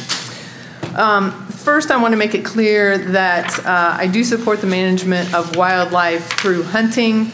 I definitely support the guy who wants more whitetail takes in Unit 19, since apparently that's where I live, and I hate to see the waste and the massacre on roadways. However, I do believe the policies and procedures that define hunting of one species shouldn't be detrimental to another species, and I believe that the proposed changes to the current regulations for sandhill cranes remove safeguards that were enacted specifically to protect whooping cranes, which are listed as an endangered species. The whooping crane is not only the tallest bird in North America, it is one of the rarest of the world's 15 species of cranes and lives only in North America. There are fewer than 300 whooping cranes in the migratory flock that breeds in Canada and winters along the Gulf Coast of Texas, migrating through Kansas between late September through November and coming back through again in March and April. This flock is the only self-sustaining wild population of whooping cranes.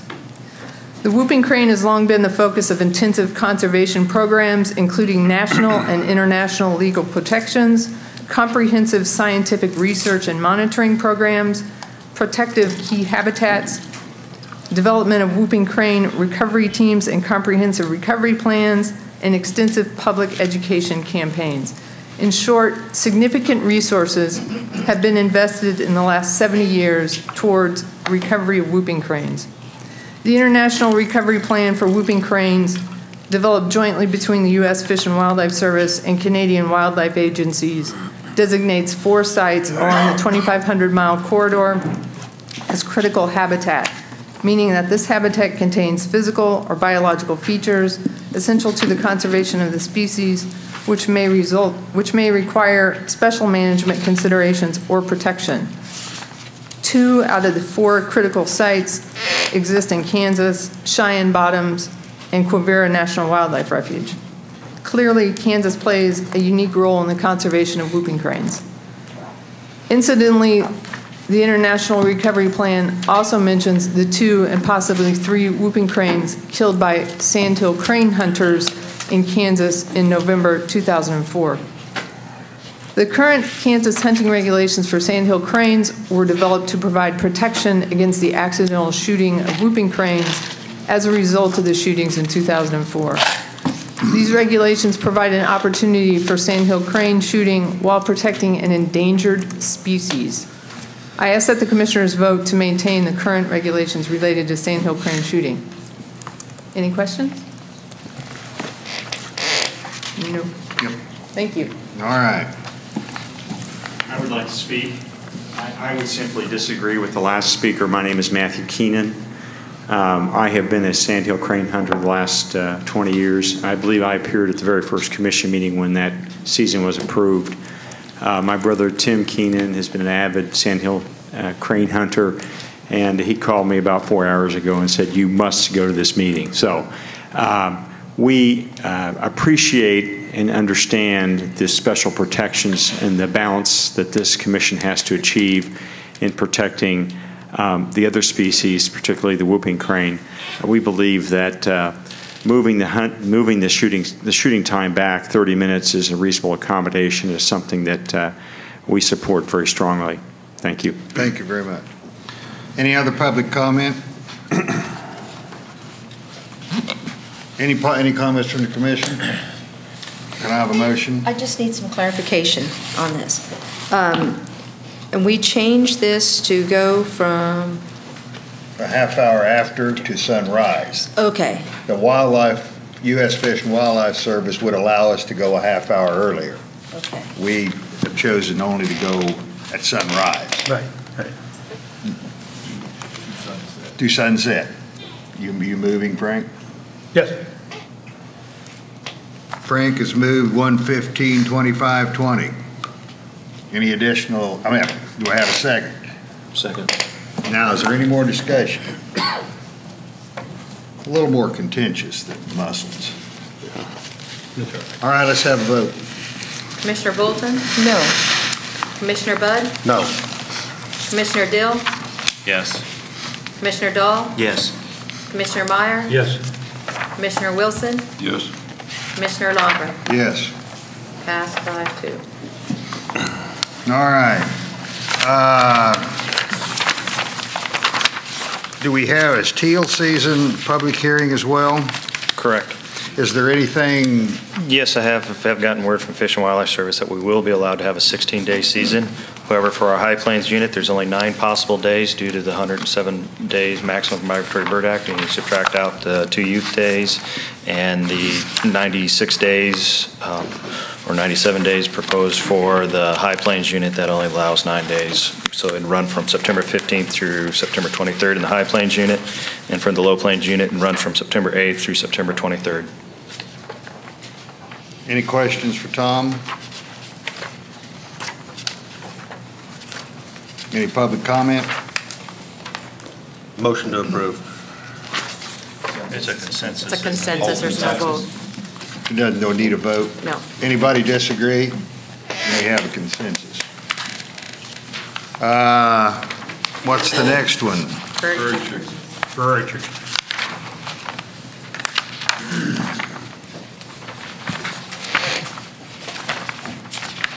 Is this the same as last year?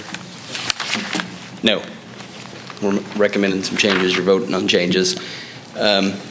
What you're voting on is new unit boundaries, and the big changes that will be moving the southern, you're voting on a change of the southern boundary of the northwest unit.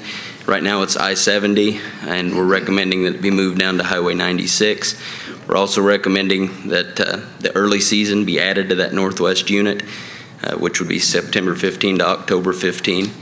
And in addition to those 2 things, we're recommending the mandatory prairie chicken permit that will be issued through Coles. Randy, what do you think? Yeah, and the graders are not changing? No change to the other units. Yeah, and you're doing the Coles. Right. It's $2.50, right? That's correct. Okay. Mr. Chairman, I would move we approve 115-25. Public comment. 1. Second. Is there any public comment? Okay, it's been moved and seconded. Is there any commissioner comment? There's an amendment too. The amendment moves the boundary line. The regulation as drafted has the early season in the northwest and Coles privilege, and then there's an amendment to adjust the boundary line south. Move to approve the amendment. Where's the amendment at? I guess I didn't see the. It was on your Yeah, we've desk. got Okay. So if we pass the motion, then we can do the amendment. I second, Mr. Chairman. Okay.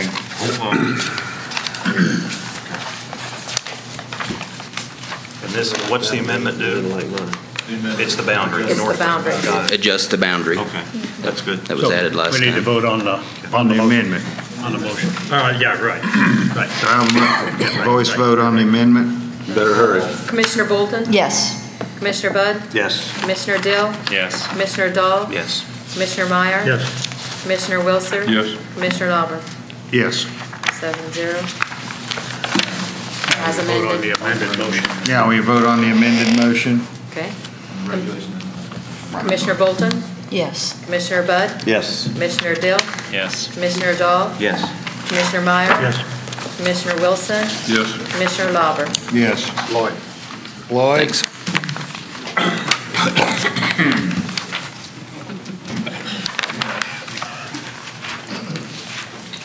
Thank you, Chairman and Commissioners. I have 115.25.9A. This is a regulation that we have gone through discussion, workshop, and hearing. This is our hearing on it. We do have an amendment for you tonight which adds a new subject altogether, and that is the subject of a Crossbows pilot project as directed by legislators this year, and Senate Bill 314, I believe. Would you like me to go through the regulation, the dates on the regulation? We have not made any changes in those since our workshop. Or can we go straight? Okay. I will go straight to the amendment. We have a prepared amendment for you to look at. This does two things.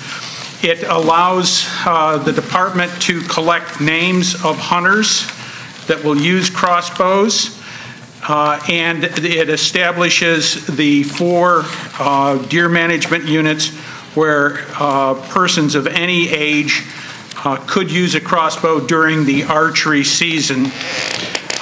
We would like to be able to collect these names in order to respond back to the House committee, House and Senate committee, as they had directed. And this will allow us to collect the survey information we feel that we need. We looked at the possibility of those 4 units. We were directed to have 2 in an urban area and 2 in a rural area. The urban areas were pretty well established. They would be 15 and 19. That's about all we have in the state. We selected Deer Management Unit 1 because of its density of mule deer, and we wanted to examine the change in hunter take of mule deer with the crossbow added in. Unit 12 was added because we wanted to check for beneficial effects on things such as crop damage. Are there any questions about our amendment, our proposed amendment? Is there any public comment? Move to approve the resolution and the amendment. Okay. Second that. Okay, we have a move for the regulation, and then we also have a move. First, we have to vote on that. No, we have an amendment first. Correct. We have to, and he voted for both. Okay, so, Don voted, moved. all right, I got it. Wait a minute, are we voting on the amendment first? Yes. To amend. To amend. To amend. Okay, so we're voting to amend. So Commissioner Bolton? No. Okay. Commissioner Budd? Yes. Commissioner Dill? Yes. Commissioner Dahl? Yes. Commissioner Meyer? Yes. Commissioner Wilson? Yes. Commissioner Lauber? Yes. Passed 6-1. Now we vote on the actual, Amended. the regulation as amended. Right. Commissioner Bolton? No. Commissioner Budd? Yes. Commissioner Dill? Yes. Commissioner Dahl? Yes. Commissioner Meyer? Yes. Commissioner Wilson? Yes. Commissioner Lauber? Yes. Passed 6-1.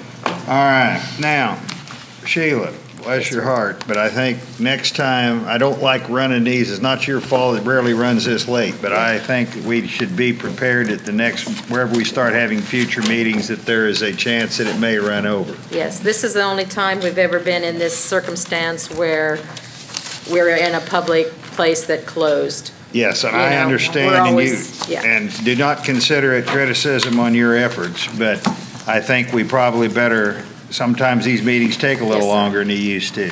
Yeah. And that's good. I don't like to have to cut off public comment. I don't like to have to whiz through these things, although I think the items of the greatest significance were covered, and that may be because they were significant and important is why it took as long as it did. Could we start earlier in the day? Is there a rule against that? Probably not, but I think we, Starting at noon? I just throwing that out there. I don't know. that's, Just have to move faster. Well- Mr. Chairman, I have a short goodbye speech, and it says, goodbye, see you next year. Mr. Chairman? That's not a bad idea. Mr. Chairman, just one last comment. Obviously, we're having some lively discussion. We've got commissioners who are interested in a lot of these different topics. One of the things that I have started to realize is that the department has a lot of different groups and committees that meet, of which some of the commissioners may have an interest in that specific topic. I mean, I discovered that we have a turkey committee, we have a deer committee, we have a waterfowl committee. I guess I was just going to ask the secretary if he might consider at least, if there are, we can have at least 2 commissioners, no more than 2 present, but if on some of these department committees, if there are commissioners who would like to be involved and or possibly attend some of those committee meetings, I'd ask the secretary if that might be an option. Well, and we had talked about it a little bit. I would I tell you what, I'd like to think about it. I think that you know, I might hold out a possibility as an ex officio. I think because as I understand it, and I'm not all that acquainted with the committees, I think it's a process for the department to kind of work through some of these issues, and I don't know that that's a bad thing for the department to do that. But let me kind of talk about the historical aspects of how they worked, and I would hold open the opportunity for maybe an ex officio if there were members of the committee that wanted to be there and kind of just as far as know a little more about what's going on. But something that we'll look at, and I'll report back to you at the next meeting. Thank you. I appreciate it. I just thought that might actually be for some of the commissioners a way to go through some of this process. I think that's a very good idea. is there any other thoughts or anything before we close up shop, before they escort us out with some of the firearms? Future meeting? What about Frank's Cake? Where's it We're at? going to take it up outside. We're going to take it Outside. outside. We have the plates and everything. We'll take it outside for everybody. Thank you for your service, Frank. Meeting adjourned. I guess.